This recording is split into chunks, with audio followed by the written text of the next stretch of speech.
अरे बच्चों को तो ज्वाइन हो जाने दो भाई। विवेक कल्पित कौन है साथ?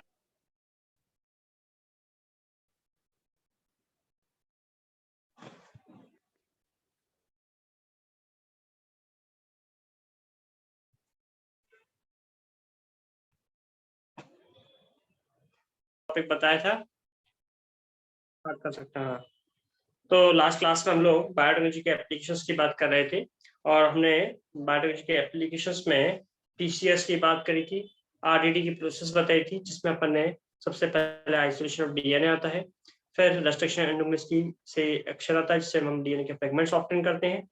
देन डीएनए फ्रेगमेंट्स को हम इलेक्ट्रोफोरेस के थ्रू सेपरेट करते हैं। देन हमने देखा था सेपरेशन के बाद उनको हम नाइट्रोसेलुलर मेम्ब्रेन पर ट्रांसफर कर रहे थे जिसे बोलते हैं प्लॉटिंग। देन नाइट्रोसेलुलर मेम्ब्रेन ट्रांसफर करने के बाद हम हाइब्रिडेशन करते हैं और ऑटो रेडियोग्राफी करते हैं। ये हमने स्टेप्स देखी थी लास्ट में, और आज हम अगले एप्लीकेशंस की बात स्टार्ट करेंगे। रुचि, बाकी स्टूडेंट्स कहाँ हैं भाई? आपको मेरा वॉइस आ रहा है रुचि? यस सर, आ रहा है। ओके, बाकी स्टूडेंट कहाँ, आपके साथी कहाँ है? बाकी टीम पता वैसे ही नहीं बहुत बढ़िया। पता चलो नहीं तो हम सर। चलिए तुम स्टार्ट करते हैं। ऐसा तो नहीं है एप्लीकेशन बच्चे बायोटेक्नोलॉजी के मेन बायोटेक्नोलॉजी तो हमारी फिनिश हो गई तो हम पढ़े नहीं, बाद में रिकॉर्डेड लेक्चर देख लेंगे, ऐसा सोच रहे हैं क्या? तो ऐसा ना सोचे भाई, साथ साथ कवर करते चले। तो हमारा बॉटनी का सिलेबस फिनिश हुआ और जूलॉजी में भी मैंने आपको बायोटेक्नोलॉजी में भी हम लास्ट पे पहुंच गए। हम देखा जाए तो जितने देखो बायोटेक्नोलॉजी में एनसीईआरटी में बहुत सारे एप्लीकेशन दिए गए हैं, तो एप्लीकेशन थोड़ा सा याद करने वाला टॉपिक हो गया, कौन कौन से हम याद कर सकते हैं। लेकिन उन एप्लीकेशन में हर एक में केवल एक ही चीज हो रही है, जीन ट्रांसफर हो रहा है। जीन ट्रांसफर करके हम क्वालिटी को इम्प्रूव कर रहे हैं। तो आज हम ऐसी कुछ एप्लीकेशंस की बात करेंगे, ठीक है?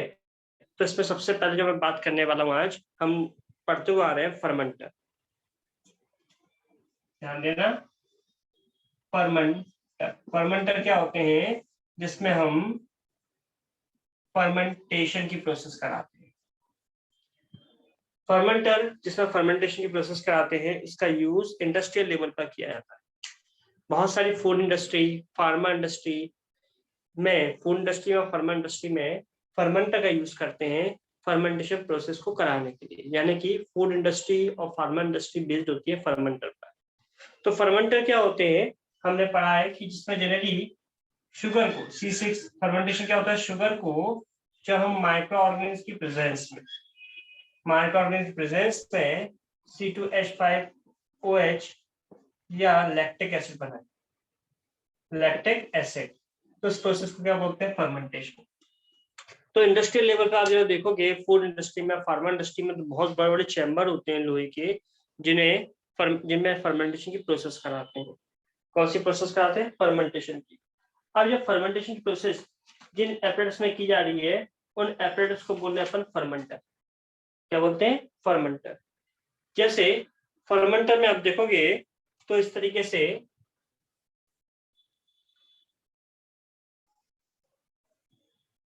बड़े से लार्ज सिलेंड्रिकल चैम्बर्स होते हैं। यहाँ पर होता है इनलेट जिसमें सबस्ट्रेट को एंटर करते हैं, और यहाँ पर आता है आउटलेट। इनलेट और आउटलेट हो गया, यहाँ से सबस्ट्रेट को एंटर करते हैं, यहाँ से हम ऊपर करते हैं। देन इसमें आता है ऊपर टेम्परेचर कंट्रोलर। टेम्परेचर कंट्रोलर हो गया उसमें। इसके बाद अपन देखें टेम्परेचर कंट्रोलर के बाद देन इसमें आता है एजिटेटर।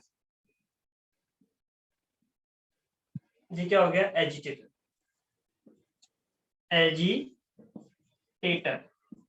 एजिटेटर का काम क्या होता है? रोटेट करना, मिक्स करना, ठीक है? तो जब हमने सबस्ट्रेट ऐड कर दिया इसके अंदर और माइक्रो ऑर्गेनिज्म को ऐड कर दिया, तो माइक्रो ऑर्गेनिज्म सबस्ट्रेट को पूरा यूज करे, इसके लिए हम इसमें क्या करते हैं? एजिटेटर लगाते हैं, रोटेट करता रहता है, मिक्सचर को मिक्स करता रहेगा, जिससे माइक्रो ऑर्गेनिज्म कंप्लीटली सबस्ट्रेट को यूज कर पाए और प्रोडक्ट का फॉर्मेशन कर पाए। साथ में इसमें लगा होता है एयर सप्लाई करने के लिए एरेशन की प्रोसेस होती है, जिससे हम एयर की सप्लाई करते हैं। तो फर्मेंटर क्या होते हैं? जिसमें हम इंडस्ट्रियल लेवल पर यूज करते हैं जिसका फूड इंडस्ट्री में, फार्मा इंडस्ट्री में बेसिकली जहां पर माइक्रो ऑर्गेनिज्म का यूज किया जाता है प्रोडक्ट के फॉर्मेशन के लिए, प्रोडक्ट के फॉर्मेशन के लिए। अब फर्मेंटर में एजिटेटर का काम क्या हो गया, मिक्सिंग हो गया। एरेशन मतलब एयर की सप्लाई, टेम्परेचर कंट्रोल होता है। यहाँ से हम प्रोडक्ट को, सबस्ट्रेट को ऐड करते आते हैं, यहाँ से प्रोडक्ट को ऑब्टेन करते आते हैं। ठीक है, इसके साथ साथ ये हो गया फर्मेंटर। इसके साथ साथ ये 2 टाइप्स का होता है। कितने टाइप्स का होता है फर्मेंटर? 2 टाइप्स का। कौन कौन सा? एक तो होता है ओपन और एक होता है क्लोज। ओपन और क्लोज। ओपन का मतलब क्या हो गया कि हम सबस्ट्रेट को ऐड करते आ रहे हैं, रिएक्टेंट को ऐड करते आ रहे हैं, यहाँ पे प्रोसेस चल रही है, साथ में प्रोडक्ट निकालते जाए, इनलेट और आउटलेट साथ में चल रहा हो और प्रोडक्ट बीच में बनता जा रहा हो। जबकि क्लोज में क्या होगा कि एक बार अपन सबस्ट्रेट ऐड कर दिया तो प्रोसेस होने के बाद ही हम प्रोडक्ट को बाहर निकाल पाए। जैसे हम घर पे, जैसे मैं एक एग्जांपल दूं, आपने कभी आटा चक्की देखी हो जो बाहर होती है, उसमें ऊपर से गेहूं डालते आते हैं, नीचे से आटा निकलता जाता है, फिर गेहूं डालते आ रहे हैं, आटा निकलता आ रहा है, गेहूं डालते आ रहे हैं, आटा निकलता आ रहा है। तो ये प्रोसेस कंटिन्यूसली चल रही है। ये हो गया एक तरीके से ओपन। कैसा हो गया? ओपन। ऐसे ही फर्मेंटर में जब हम सबस्ट्रेट को ऐड करते हैं, रिएक्टेंट को ऐड करते हैं, रिएक्शन होती रहे और प्रोडक्ट मिलता रहे, तो वो कौन सा हो गया? Open.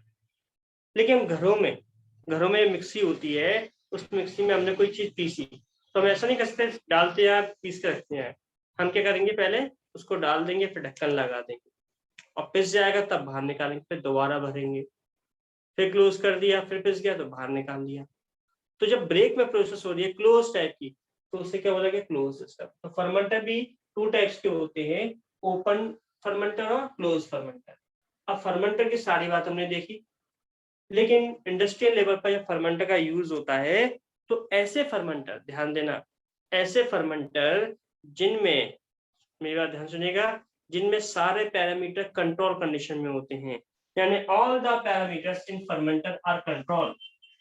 All parameter, all parameter कौन कौन से? जैसे टेम्परेचर, पीएच, एरेशन, एजिटेटर, इसके साथ साथ है फॉर्म कंट्रोलर। फॉर्म मतलब झाग ना बने, फॉर्म कंट्रोलर। इसके साथ साथ ये सारे पैरामीटर्स जब कंट्रोल कंडीशंस में होते हैं, कैसे हो? कंट्रोल हो, तो ऐसे फर्मेंटर को, जिसमें हम इन सारी चीजों को मेंटेन कर सकते हैं, कंट्रोल कर सकते हैं, ऐसे फर्मेंटर को अपन बोलते हैं बायोरिएक्टर। बायोरिएक्टर याद रखना, फर्मेंटर और बायोरिएक्टर में क्या डिफरेंसेस होता है।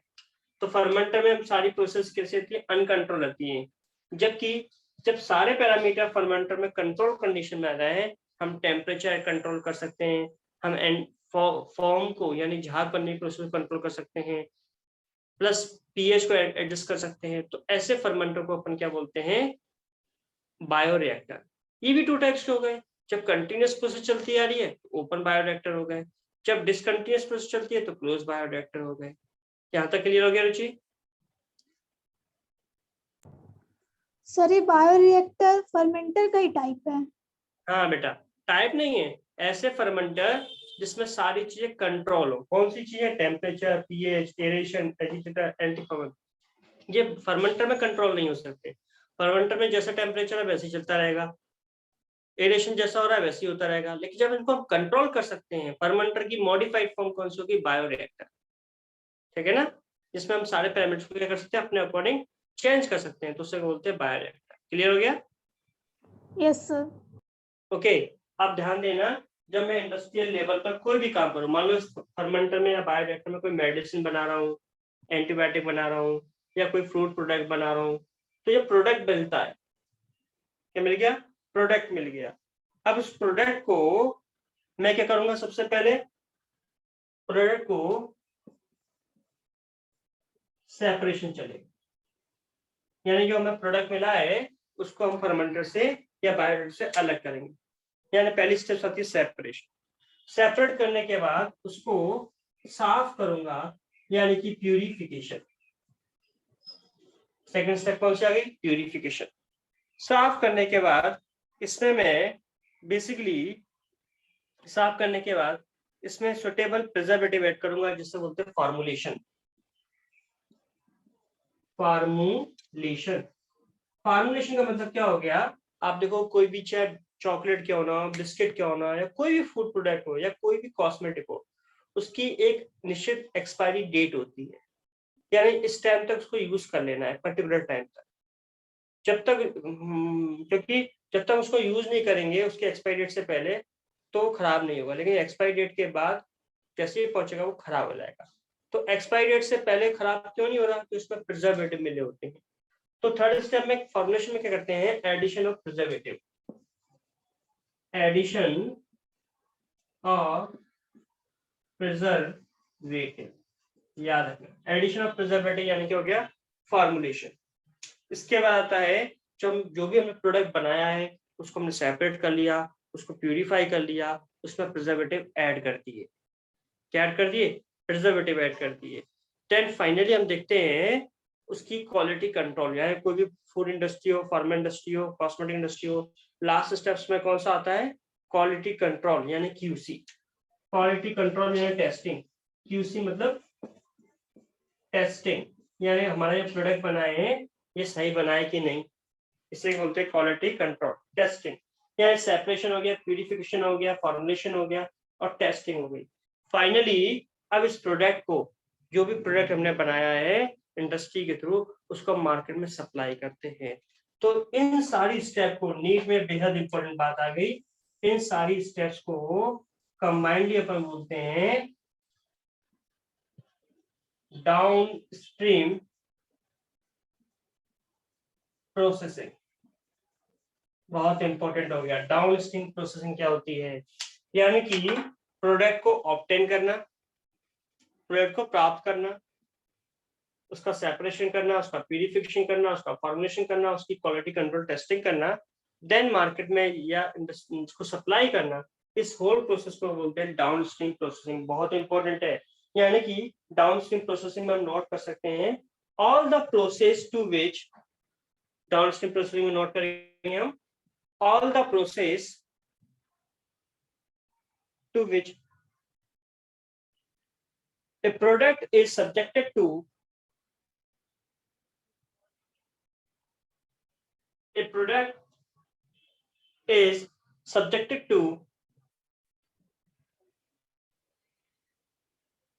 before being marketed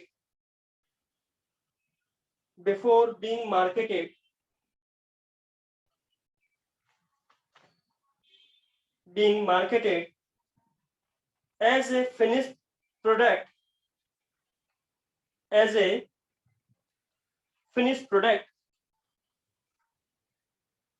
is called downstream processing.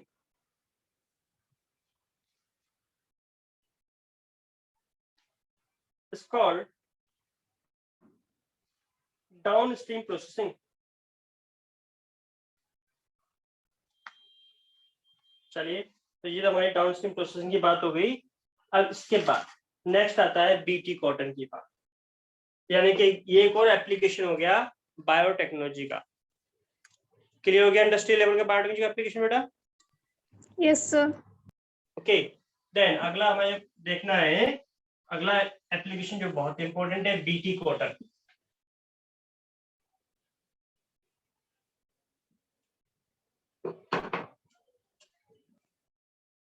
BT cotton, ध्यान दे, बीटी कॉटन। बीटी कॉटन मतलब, बीटी मतलब बेसिलस थ्यूरोजेनेसिस। बेसिलस थ्यूरो, THURINGEINGEINSIS,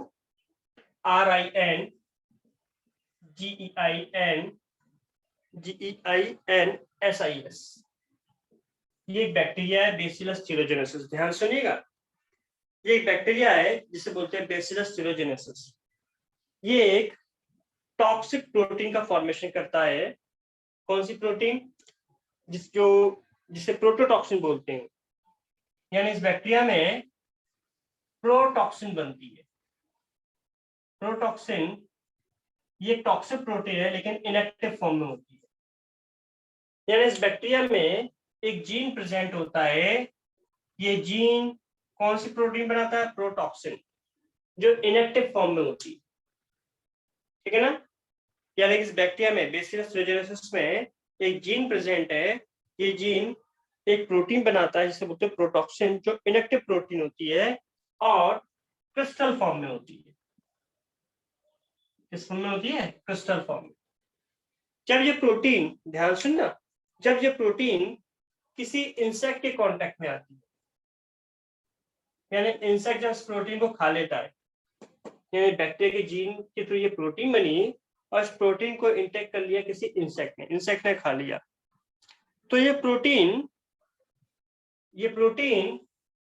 इंसेक्ट के गट में जाने पर या उसकी इंटेस्टाइन में एंटर करने पर एल्केलाइन पीएच के कारण, एल्काइन pH in gut of insect में आके एल्कालाइन गट में इंटेस्टाइन में आने पर एल्कालाइन पीएच के कारण ये इनएक्टिव प्रोटीन एक्टिव हो जाती है और प्रोटॉक्सिन टॉक्सिन में कन्वर्ट हो जाता है। किस में कन्वर्ट हो गया? टॉक्सिन में। अब ये toxin protein bind to mid gut epithelium cells of insect, यानी कि ये बाइंड कर जाती है, bind to mid gut of epithelial tissue of insect, यानी कि इंसेक्ट के, यानी कि इस बैक्टीरिया में जीन था जिसने यानी प्रोटीन बनाई जो इनएक्टिव फॉर्म में होती है, लेकिन जब इस प्रोटीन किसी इंसेक्ट द्वारा इनटेक कर ली जाती है, किसी इंसेक्ट द्वारा खा ली जाती है, तो ये प्रोटीन इंसेक्ट की गट यानी कि इंटेस्टाइन में पहुंचने पर एल्कलाइन पीएच के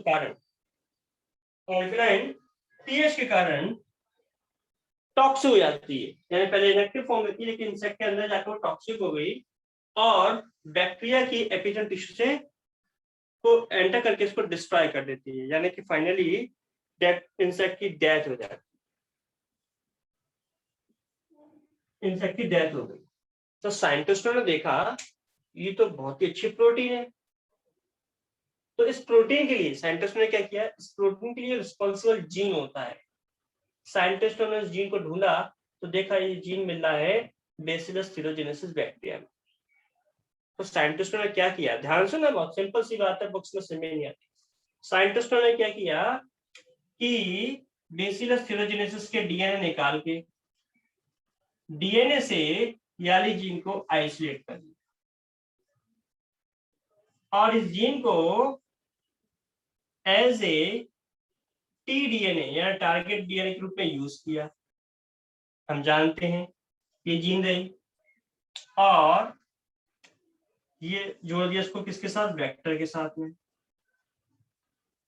यानी टारगेट डीएनए को वेक्टर के साथ कनेक्ट कर दिया है। बैक्टीरिया से यानी जीन आइसोलेट करी, आइसोलेट करने के बाद उसको एज ए टीडीएनए यूज किया गया और वेक्टर के साथ जोड़ दिया, देन इसे ट्रांसफर कर दिया, ट्रांसफर इनटू प्लांट सेल में ट्रांसफर कर दिया। किसमें ट्रांसफर कर दिया? प्लांट सेल में। देन प्लांट सेल, मान लो ये प्लांट सेल, ये प्लांट सेल का डीएनए, ये न्यूक्लियस हो गया, ये डीएनए हो गया। जब ये इसके अंदर एंटर कर गया तो ये जो जीन थी ये भी इस डीएनए में एंटर कर गई, जीन आ गया इसमें। तो इस जीन के कारण जो प्लांट सेल्स में ट्रांसफर कर दिया, प्लांट सेल के कैरेक्टर चेंज हो गया, प्लांट सेल में भी ये जीन ट्रांसफर हो गई जिससे प्लांट सेल में यानी प्रोटीन बनने लगी।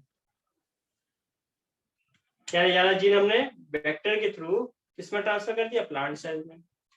जब प्लांट सेल में जीन ट्रांसफर कर दिया तो प्लांट सेल में यानी प्रोटीन बनने लगी। जब इस प्लांट की सेल को खाने के लिए कोई इंसेक्ट आया तो प्रोटीन प्लांट सेल में पहले से प्रेजेंट थी। जब इंसेक्ट ने इसको खाने की कोशिश करी तो ये प्रोटीन इंसेक्ट की गट में चली गई, एक्टिव हो गई और इंसेक्ट मर गया। यानी कि साइंटिस्टों ने बेसिलस थ्रियोजेनेसिस जीन को ट्रांसफर करके इस प्लांट को इंसेक्ट रेजिस्टेंस बना दिया, यानी कि बायोटिक रेजिस्टेंस बना दिया। रुचि बात समझ में आई? Yes sir.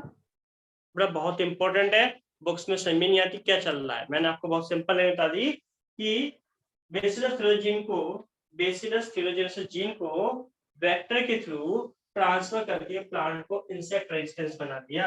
यानी इस प्लांट में खाने के लिए कोई इंसेक्ट आएगा तो उसमें ये प्रोटोटॉक्सिन बनेगी, ये प्रोटोटॉक्सिन टॉक्सिन में कन्वर्ट होगी और इंसेक्ट के गट में जाकर उसको किल कर देगी। तो यहाँ पर मैं आपसे पूछूं कि प्लांट पे जीन ट्रांसफर कर रहे हैं तो वेक्टर कौन सा यूज किया गया होगा? प्लांट के लिए कौन सा वेक्टर यूज करते हैं? हमने प्रीवियस क्लास में पढ़ा था, प्लांट के लिए वेक्टर यूज करते हैं एग्रोबैक्टीरियम टूमीफेसियंस, जिसमें टीआई प्लाज्मिड था। याद आ गया बेटा? Yes sir.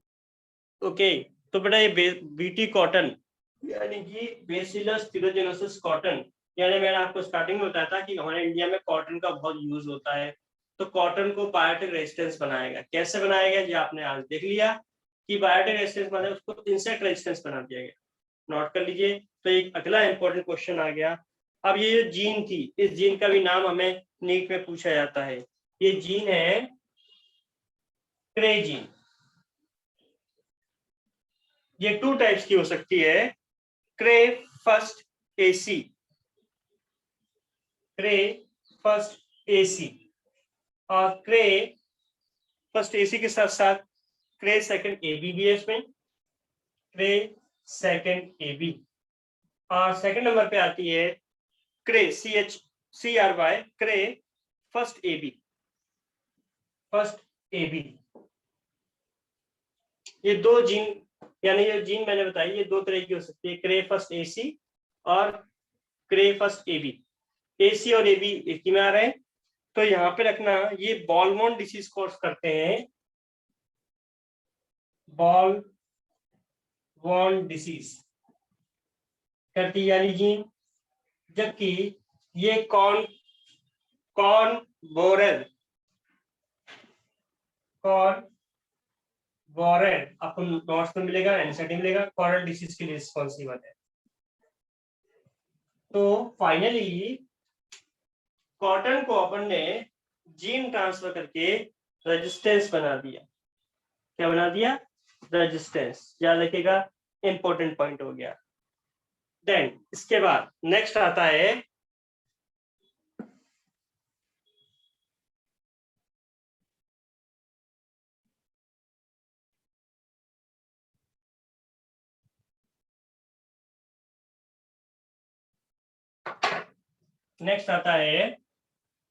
Gene therapy. अगला application gene therapy.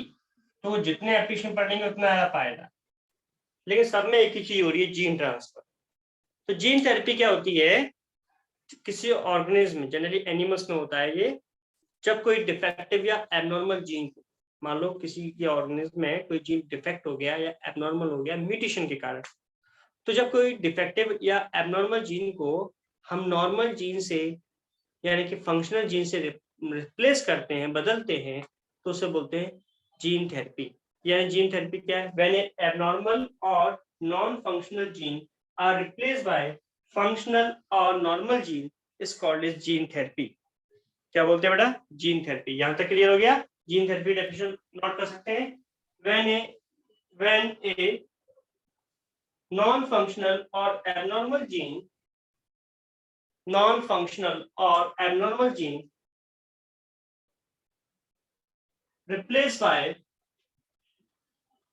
replaced by functional or normal gene is called gene therapy। इसे क्या बोला गया? Gene therapy. जीन थेरेपी सबसे पहले 1990 में एक 4 साल की बच्ची में की गई। ध्यान देना, सबसे पहले 1990 में एक 4 ईयर ओल्ड गर्ल्स में की गई थी। याद रखना, ठीक है। इसका सबसे बेस्ट एग्जांपल आता है, इसका सबसे बेस्ट एग्जांपल आता है एडीए जीन। एडीए जीन, ये एडीए जीन जिसे एडिनोसिन डीएमिनेज, ये जीन क्या करता है, ये जीन ट्रांसक्रिप्शन करेगा, ट्रांसलेशन करेगा, यानी प्रोटीन बनाएगा। प्रोटीन्स मतलब एंजाइम, प्रोटीन मतलब एंजाइम बनाएगा। कौन सा एंजाइम बनता है? Adenosine, adenosine deaminase, adenosine deaminase enzyme बनता है। यानी ये वाला जीन क्या करता है, एडिनोसिन डीएमिनेज एंजाइम बनाता है, और ये एंजाइम रिस्पॉन्सिबल होता है लिम्फोसाइट डिफरेंशिएशन के लिए, responsible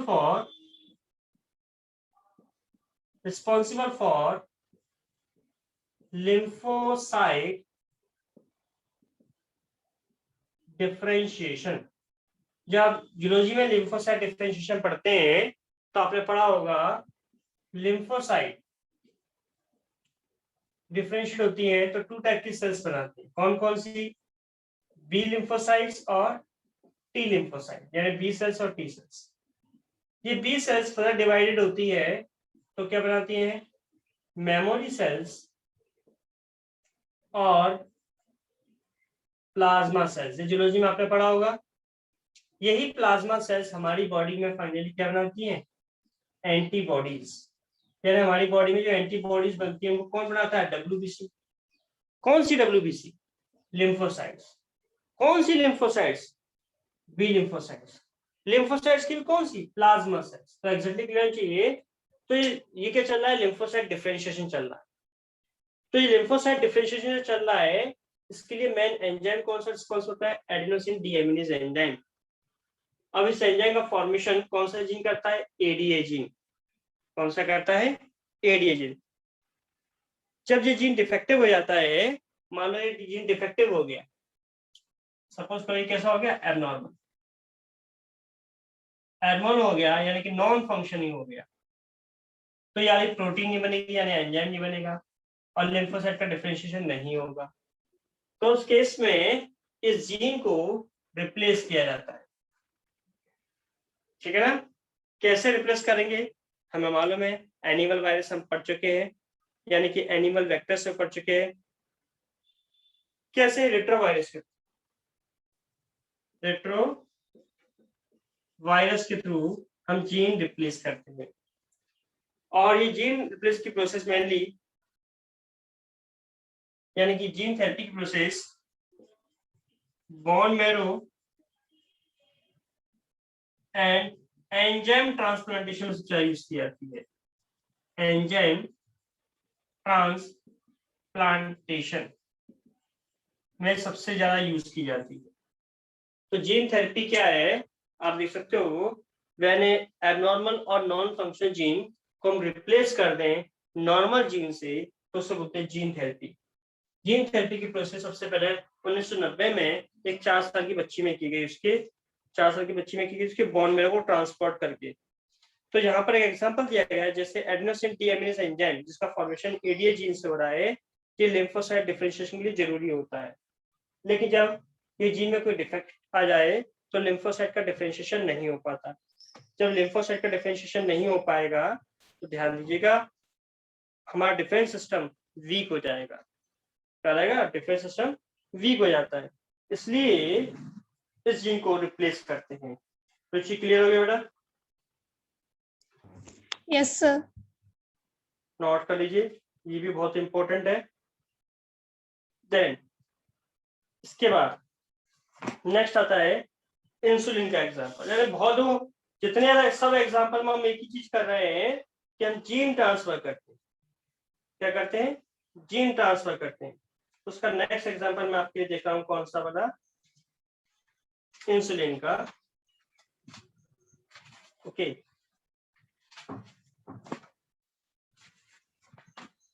जेनेटिकली इंजीनियर्ड इंसुलिन। आज तो अतुल भी नहीं है, क्या बात है, श्रेया भी नहीं है।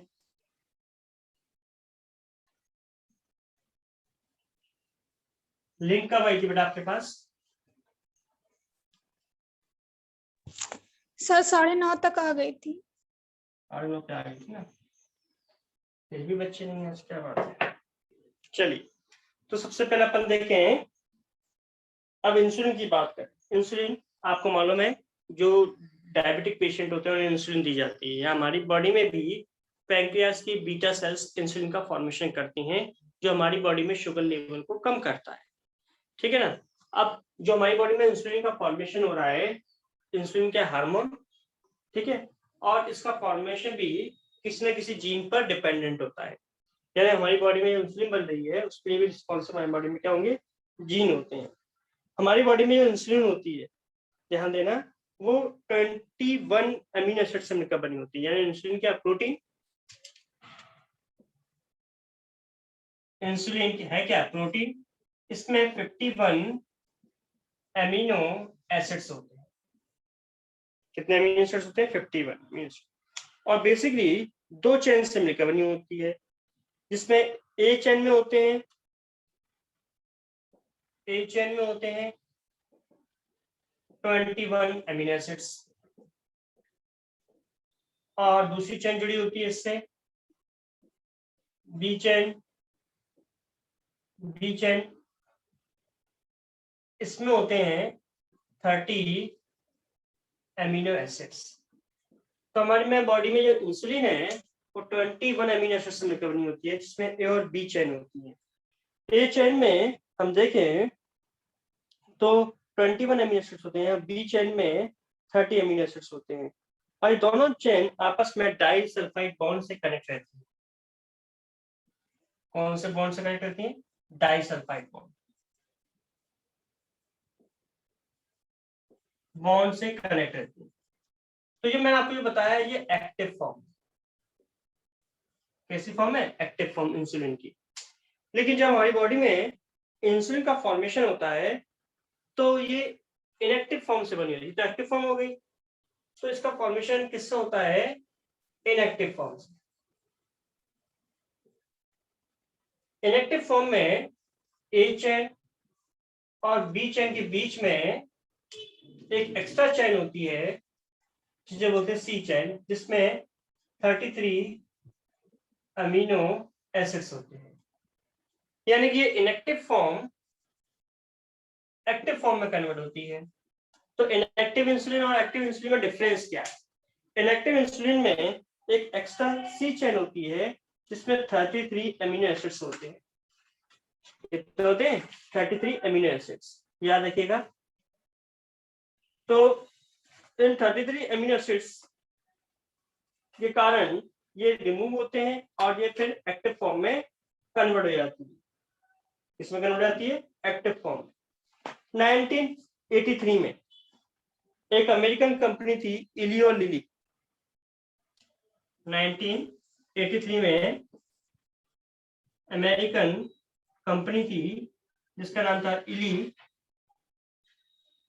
And lily. इली और लिली ने सिंथेटिक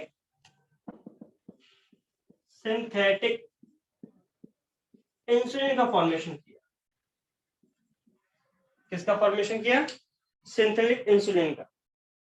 इन्होंने क्या किया कि जो इंसुलिन के रिस्पॉन्सिबल जीन होते हैं उनको बाहर निकाल लिया। क्या निकाल लिया?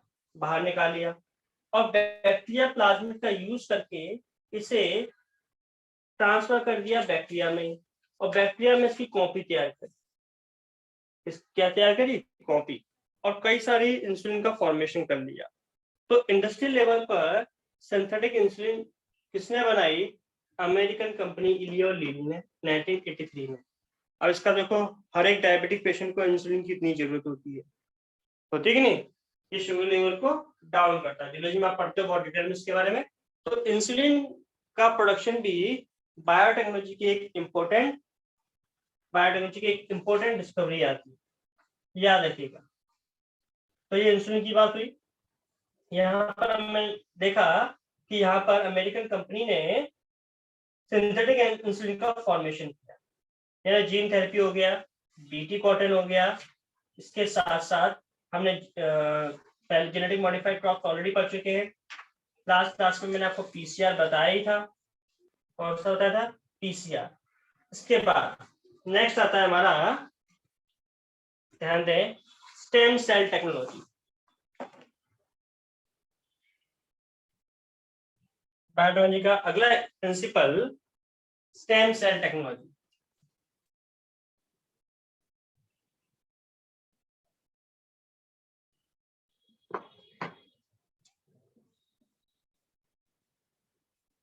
स्टेम सेल्स क्या होती है? जैसे अपन ने जो बॉटनी में पढ़ते हैं callus, mass of undifferentiated cells, ऐसे ही mass of undifferentiated cells animal,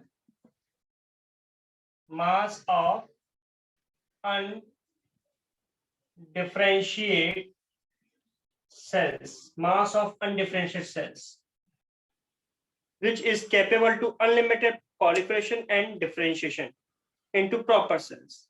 यानी कि स्टेम सेल्स क्या होती है? हमारी बॉडी में अब स्टेम सेल्स नहीं बची बेसिकली, बोन मैरो में कुछ होती है। आपने सुना होगा जब हम लोग का जन्म होता है तो हम मदर बॉडी से कनेक्ट होते हैं किसके थ्रू? अम्बिलिकल कॉर्ड के थ्रू। जब हमारा जन्म होता है तो डॉक्टर उस अम्बिलिकल कॉर्ड को ही कट करता है और हमें बाहर निकाल लेता है, ठीक है। पुराने जमाने में जब कॉर्ड को कट करते थे तो कॉर्ड का कुछ हिस्सा पेरेंट्स को भी देते थे। और आपने सुना होगा, कहते नहीं कि हमारा नरा गड़ा हुआ है यहाँ पे जमीन में, नरा मतलब अम्बिलिकल कॉर्ड। अम्बिलिकल कॉर्ड में ऐसी सेल्स प्रेजेंट होती हैं जो डिफरेंशिएट नहीं हुई होती, यानी कि जायगोट बनता है, जायगोट में ऐसी सेल्स होती हैं जो डिफरेंशिएट नहीं हुई, किसी पर्टिकुलर फंक्शन में कन्वर्ट नहीं हुई। धीरे धीरे कुछ सेल्स कन्वर्ट हो जाती हैं ऑर्गन फॉर्म, एपिथेलियल टिश्यू बनाने में, नर्वस टिश्यू बनाने में और मस्कुलर टिश्यू बनाने में, या सेल्स धीरे डिफरेंशिएट हो जाती है टिश्यू बनाने में। लेकिन फिर भी कुछ सेल्स बची रह जाती हैं जो डिफरेंशिएट नहीं होती और लंबे समय तक ऐसी ही पड़ी रहती हैं, उन्हें बोलते हैं स्टेम सेल्स। हमारे जब जन्म होने वाला था तो हमारी बॉडी में स्टेम सेल्स नहीं होती, केवल कहाँ बची रहती हैं? Umbilical cord. तो बायोटेक्नोलॉजी में इसका यूज होने लगा। कैसे यूज करने लगे कि जब किसी बच्चे का जन्म होता है तो अम्बिलिकल कॉर्ड को जब काटा गया तो अम्बिलिकल कॉर्ड से स्टेम सेल्स को निकालकर इसे लिक्विड नाइट्रोजन जिसका टेम्परेचर 196 डिग्री सेल्सियस होता है, इसमें स्टोर कर देते। क्या कर देते? स्टोर कर देते। अब मान लीजिए स्टोर कर दिया, मान लीजिए जिस बच्चे से स्टेम सेल्स निकाली हैं, जिनको स्टोर किया गया है, उस बच्चे की ग्रोथ होने लगी, बढ़ने लगा आराम से। लेकिन कभी फ्यूचर में उसको 20 साल बाद, 25 साल बाद, 50 साल बाद उसका लिवर डैमेज हो गया या किडनी डैमेज हो गई, तो लिवर की जरूरत पड़ रही है, किडनी की जरूरत पड़ रही है, तो उसको भटकना नहीं पड़ेगा। जो स्टेम सेल्स डेवलप की, स्टोर की गई थी, उन्हीं स्टेम सेल्स को लेबोरेटरी में ले जाकर साइंटिस्ट लोग क्या करेंगे? किडनी या लिवर जो भी जरूरत है वो डेवलप कर लेंगे। और जिसकी किडनी खराब थी, क्योंकि ब्लड मैच करनी तो पड़ेगी नहीं, क्योंकि उसी की बॉडी की स्टेम सेल्स है, तो किडनी या लिवर डेवलप करके उसमें ट्रांसप्लांट कर देते हैं। यानी कितनी लंबी सोच हो गई बायोटेक्नोलॉजी की। स्टेम सेल्स एम्ब्रियो में मिलने वाली जब बेसिक काम प्रेजेंट होती हैं अम्बिलिकल कॉर्ड में, लेकिन जब जायगोट बनता है तो उसमें बहुत सारी स्टेम सेल्स होती हैं। तो स्टेम सेल्स होती क्या है? अनडिफरेंशिएटेड सेल्स होती हैं बॉडी की, जिनमें कैपेबिलिटी होती है कई बार डिवीजन करने की और डिफरेंशिएशन होने की। तो इन स्टेम सेल्स को निकाल के लिक्विड नाइट्रोजन में, जिसका टेम्परेचर 196 डिग्री सेल्सियस होता है, वहां पर स्टोर कर देते हैं और फ्यूचर में इसका यूज किया जा सकता है ऑर्गन ट्रांसप्लांटेशन में। स्टेम सेल की बात क्लियर होगी बेटा? Yes sir. चलिए, तो कल की क्लास में मैंने आपको पीसीआर बताया था जो बहुत इंपॉर्टेंट है। पीसीआर में जब हम डीएनए की कॉपी करते हैं तो डीएनए की कॉपी बनाते समय हम रेस्ट्रिक्शन एंडोग्लिसिस को कट कर रहे हैं। तो जब रेस्ट्रिक्शन एंडोग्लिसिस कट करते हैं तो डीएनए के फ्रेगमेंट्स आते हैं, उनके अलग अलग नेम होते हैं। यानी कि अब मैं बात कर रहा हूं मॉलिक्यूलर डायग्नोसिस की। जो अभी कोरोना का टेस्ट चल रहा है पीसीआर बेस्ड, पीसीआर क्या आता है, आरटी-पीसीआर टेस्ट जो चल रहा है वो मॉलिक्यूलर डायग्नोसिस ही हो रही है। क्या करते हैं कि हमने किसी का सैंपल लिया, उस सैंपल से आरएनए डीएनए को निकाल कर उसको कोरोना वायरस से मैच करते हैं। यदि कोरोना वायरस जैसा मिल रहा है तो पॉजिटिव है, और कोरोना वायरस से नहीं मिल रहा तो नेगेटिव आ जाता है। तो मॉलिक्यूलर डायग्नोसिस में क्या होता है, यूनिक मॉलिक्यूलर डायग्नोसिस में हम क्या करते हैं, मॉलिक्यूलर मार्कर का यूज करते हैं। Use of molecular marker, molecular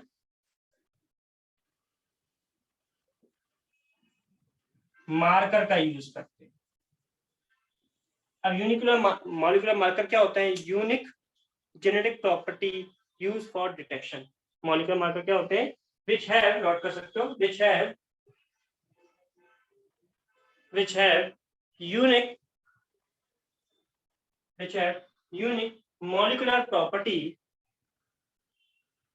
genetic property, which have unique genetic property used for detection,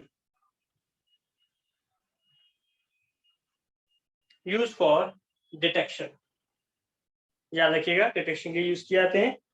इसमें सबसे पहले कौन कौन से याद रखने हैं, RFLP, RAPD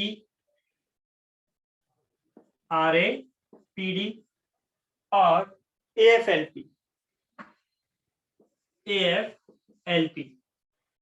इनके फुल फॉर्म पूछे जाते हैं, तो मैं लिखते आ रहा हूं, ध्यान से देखिएगा। RFLP, restriction fragment length polymorphism, restriction fragment length polymorphism. Then RAPD, rapid amplified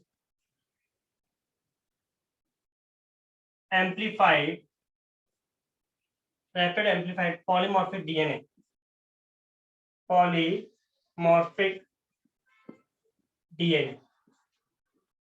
कौन सा हो गया, DNA।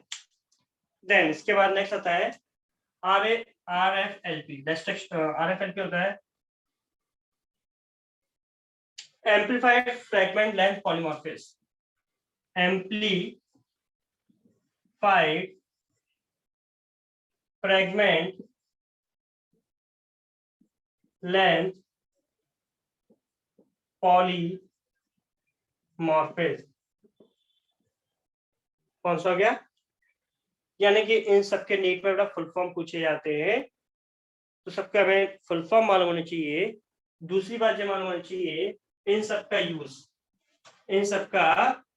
यूज कहां पर हो रहा है। तो ये सब है क्या, दिस इज सब है क्या, all are these molecular marker. ये सब मॉलिक्यूलर मार्कर होते हैं जिन्हें रेस्ट्रिक्शन एंडोन्यूक्लियस का यूज करके डेवलप किया जाता है, और इनका यूज डिटेक्शन पर्पज से करते हैं, या डिसीज डायग्नोसिस या टेस्ट डायग्नोसिस पर्पज से किया जाता है। Molecular marker RFLP, RAPD, FALP। इसमें याद रखिएगा जो RFLP और AFLP हैं, ये दोनों,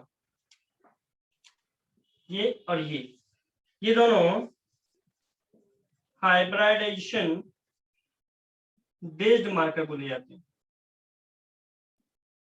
इंपॉर्टेंट बात हो गई, हाइब्रिडेशन बेस्ड मार्कर होते हैं, जबकि RAPD ये PCR बेस्ड मार्कर है। ये भी पॉइंट इंपॉर्टेंट है, यानी कि मॉलिक्यूलर डायग्नोसिस में हमें कौन कौन से पॉइंट पर फोकस करना है। तो सबसे पहले मॉलिक्यूलर मार्कर कौन कौन से हो गए, देन उनके फुल फॉर्म क्या होते हैं। मॉलिक्यूलर मार्कर का यूज किस पर्पज से कर रहे हैं, डिटेक्शन पर्पज से, डिसीज डिटेक्शन या डायग्नोसिस पर्पज से कर रहे हैं।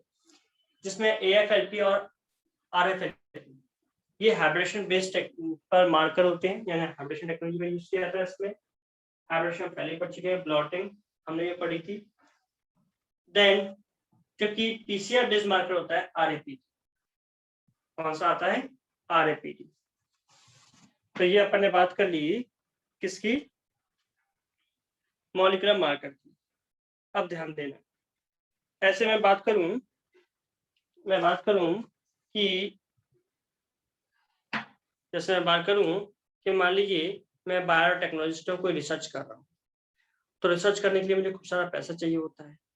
तो पैसा कौन दे? गवर्नमेंट से मांगता हूँ। मैं एज अ साइंटिस्ट मैं क्या करूंगा? गवर्नमेंट से मांगूंगा।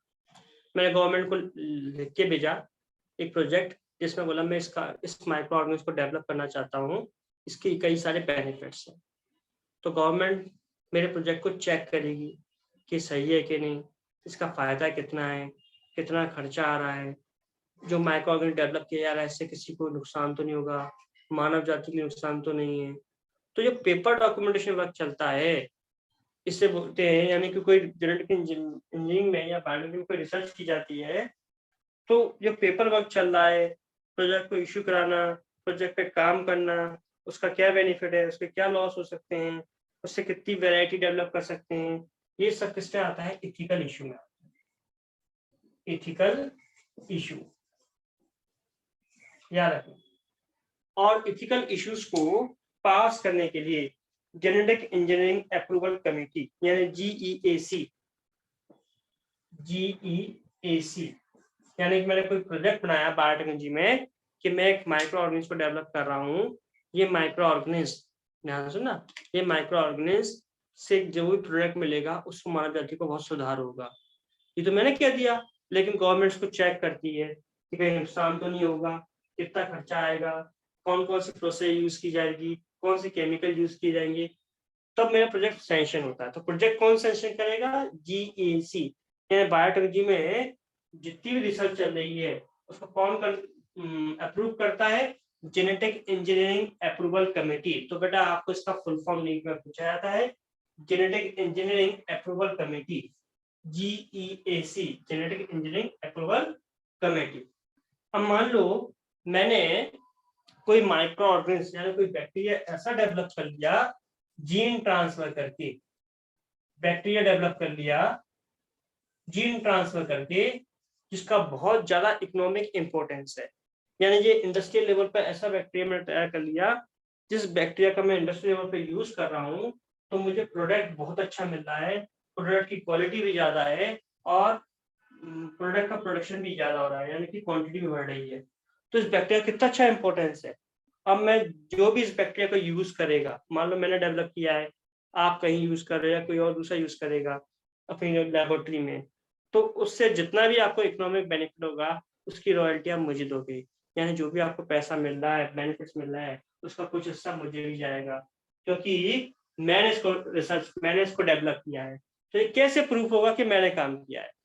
तो जब भी बायोटेक्नोलॉजी में या साइंस में, बेटा स्पेशली बात करूं, साइंस में जब भी कोई नोवेल इन्वेंशन होता है, नया काम खोजा जाता है जिसका इकोनॉमिक इंपॉर्टेंट होता है, जिससे पैसे मिल सकते हैं या और कोई बेनिफिट्स होते हैं, तो मैंने बैक्टीरिया डेवलप करूंगा तो मैं इस बैक्टीरिया को अपने नाम से पेटेंट कराऊंगा। क्या कराऊंगा? पेटेंट। पेटेंट पॉलिसी कौन प्रोवाइड करेगा? एथिकल इश्यू में आ जाएगी, जीईसी। यानी कि मैंने मान लो कोई प्रोटीन डेवलप कर लिया, कोई माइक्रो ऑर्गेनिज्म डेवलप कर लिया, कोई प्लांट डेवलप कर लिया, जिसका बहुत ज्यादा इकोनॉमिक इंपॉर्टेंस है, जिससे मुझे पैसा ही मिल सकता है, कोई और दूसरा यूज करे तो उसका बेनिफिट मुझे होना चाहिए, तो ये तभी पॉसिबल होगा जब मैं उसे क्या करा लूंगा? पेटेंट करा लूंगा। कई बार आपने सुना होगा कि हम कोई भी चीज ऐसे बोलते हैं कि ये चीज तो मेरी है, सामने बोलता है कि नहीं आपकी नहीं, सबकी है। तो वो बोलता है आपने पेटेंट करा रखी है क्या? बिल्कुल। पेटेंट का मतलब जिसकी प्रॉपर उसी की है, चाहे कोई कुछ भी कर ले, गवर्नमेंट भी जिसका अपना हक नहीं जता पाएगी। तो पेटेंट कराना, जैसे आपने 3 इडियट मूवी भी देखी होगी, तो 3 इडियट मूवी में जो साइंटिस्ट था, क्या नाम था भूल गया मैं, मुझे नाम याद नहीं आ रहा, तो आमिर खान जो साइंटिस्ट बना था, बताते हैं उसके कितने पेटेंट थे? 4000 से ज्यादा, सॉरी 2000 से ज्यादा पेटेंट होते हैं। तो पेटेंट में कोई भी चीज हमने डेवलप करी साइंस में जिसका इकोनॉमिक इंपॉर्टेंस है, कोई इसका यूज ना कर ले, तो उसे हमें जेनेटिकल अप्रूवल कमेटी से पेटेंट कराना पड़ता है। क्या कराना पड़ता है? Patent.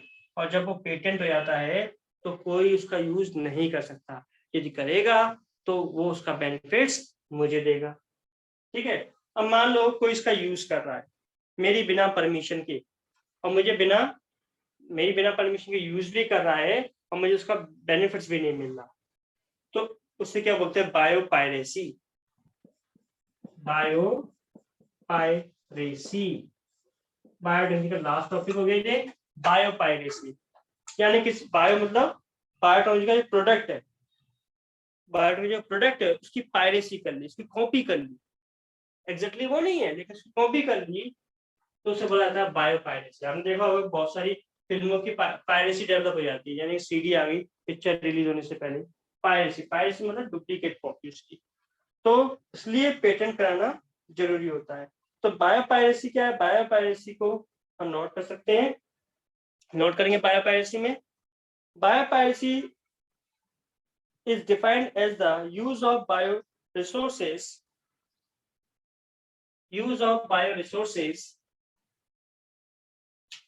by multinational companies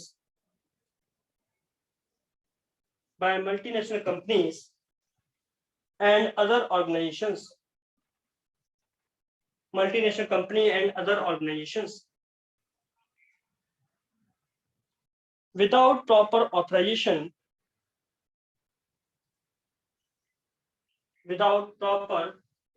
authorization, यानी कोई परमिशन नहीं तब यूज करें, proper authorisation,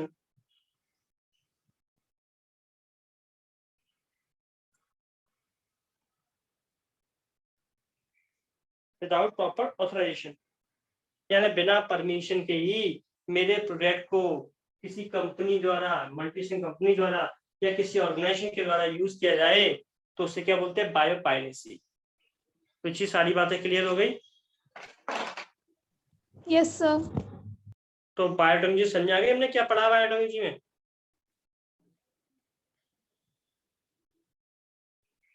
yes sir. Okay, तो शुरू से देखो, स्टार्टिंग की बायोटेक्नोलॉजी बहुत इंपॉर्टेंट थी और मैंने आपको एक प्रिंसिपल बताया था, उस पर पूरे हर एक एप्लीकेशन में आप ये देख रहे हो, जीन ट्रांसफर कर रहे हैं, प्रोडक्ट का यूज कर रहे हैं। तो आज की क्लास बहुत इंपॉर्टेंट होगी, मैंने बहुत सारे टॉपिक को देखा, डाउन स्ट्रीम प्रोसेसिंग, प्रोडक्ट को ईल्ड करना, उसका यूटिलाइज करना, यानी सेपरेशन, प्यूरिफिकेशन, फॉर्मुलेशन और उसका क्वालिटी कंट्रोल टेस्टिंग, ये डाउन स्ट्रीम प्रोसेसिंग में आ गई।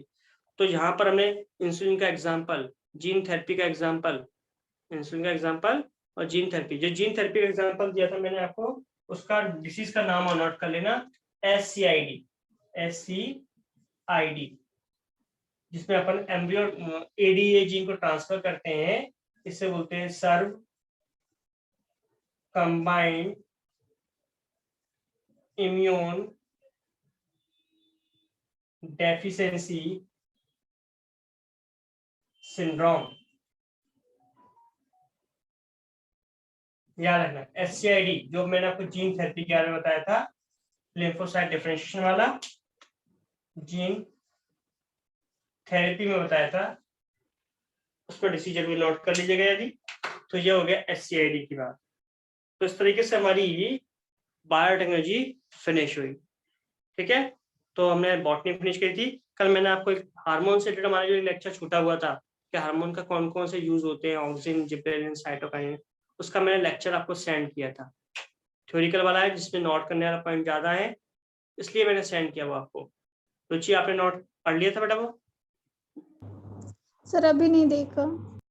उसको देख लेना बेटा, ठीक है, उससे नोट्स प्रिपेयर कर लेना। तो इस तरीके से हमारा बायोटेक्नोलॉजी भी फिनिश हुई, ठीक है ना। बायोटेक्नोलॉजी भी हमारी फिनिश हो गई। कोई डाउट तो मुझसे पूछ सकते हैं पहले, आज तो बच्चे में केवल आप अकेले ही हो।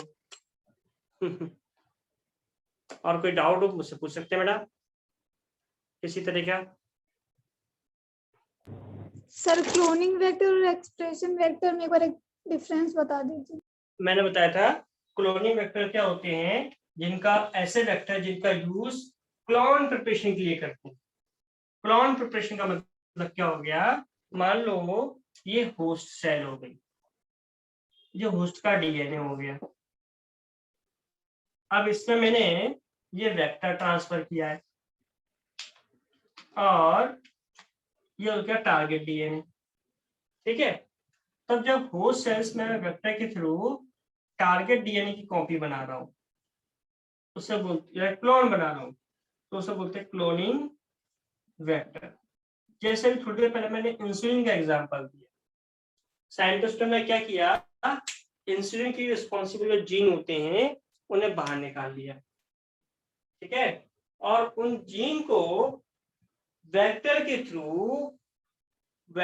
थ्रू होस्ट सेल्स पर ट्रांसफर कर दिया, उन जीन को वेक्टर के थ्रू होस्ट सेल में ट्रांसफर कर दिया, जीन की कॉपी तैयार करी, ठीक है, इस कॉपी ने ट्रांसक्रिप्शन ट्रांसलेशन करके क्या बना दिया फाइनली, इंसुलिन।